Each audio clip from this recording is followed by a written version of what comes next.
We are here with Roberta Metsola, member of the European Parliament, representing Malta. Welcome and thank you very much.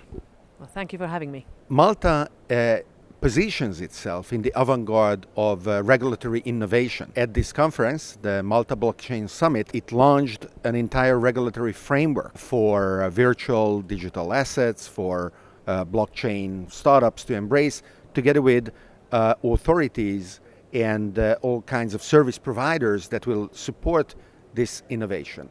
But you work in an environment that is rather conservative. Even last year, they were on the verge of pretending to be able to prohibit cryptocurrencies. How can you achieve your goals? How do you perform in that kind of environment?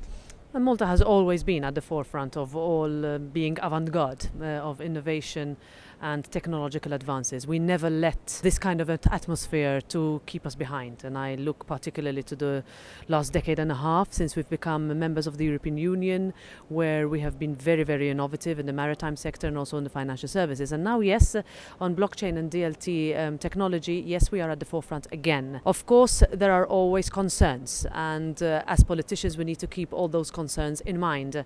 But especially when seeking to regulate such a new sector, we need to be in constant touch with the industry, with the representatives and the stakeholders, in order to make sure that the legislation is adapted to the reality. Sometimes we manage, sometimes we don't. And that's what someone like me, I'm a member of the European People's Party, which is very pro-jobs and growth, pro-business political group, which is the largest political group in the European Parliament, and we seek to create alliances and majorities on that. Larger countries will have the opportunity to look at Malta and say, wow, they are really doing a great job, and to adapt and adopt what Malta has created, right? Yeah, absolutely. That is what has been happening. We have been courageous enough and adventurous enough in order to make sure that the European Union does not fall behind other regions of the world. And this is what we're doing here. And we're hoping, and we will certainly work on it across the political divide, to make sure that bigger and larger member states will not only seek to compete with us, but also seek to learn from us. And that is what we are here for. Not everything is going in lockstep. There are at least a couple of areas where some people are concerned of a possible conflict in regulation and legislation, or on the other hand, some sectors staying behind, not being fast enough in jumping on the opportunity.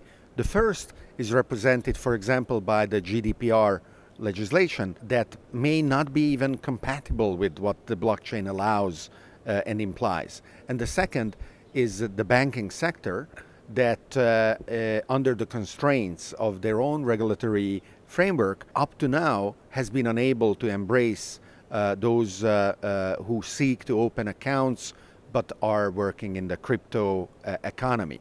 How do you see that evolving, and is the ECB, the European Central Bank, in your opinion, going to be able to step up to this challenge as well?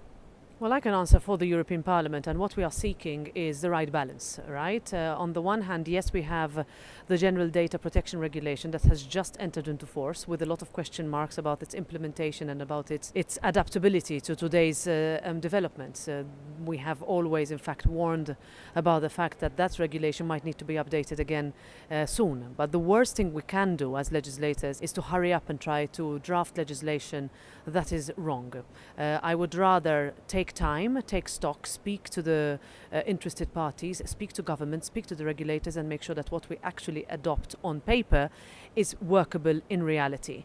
Too many times have we had to revise legislation just after it has entered into force, simply because it did not work in reality. And that's what my colleagues are doing, understanding that we need to continue to advance, understanding that regulation is necessary, understanding that there is a lot of concerns out there, that we need to make sure we don't create, with any legislation or without any legislation, a backdoor for abuse. But I'm confident that we can seek the right balance, and I'm confident that with all EU member states, but here Malta can be a leader in this process, we can reach that balance. Thank you very much.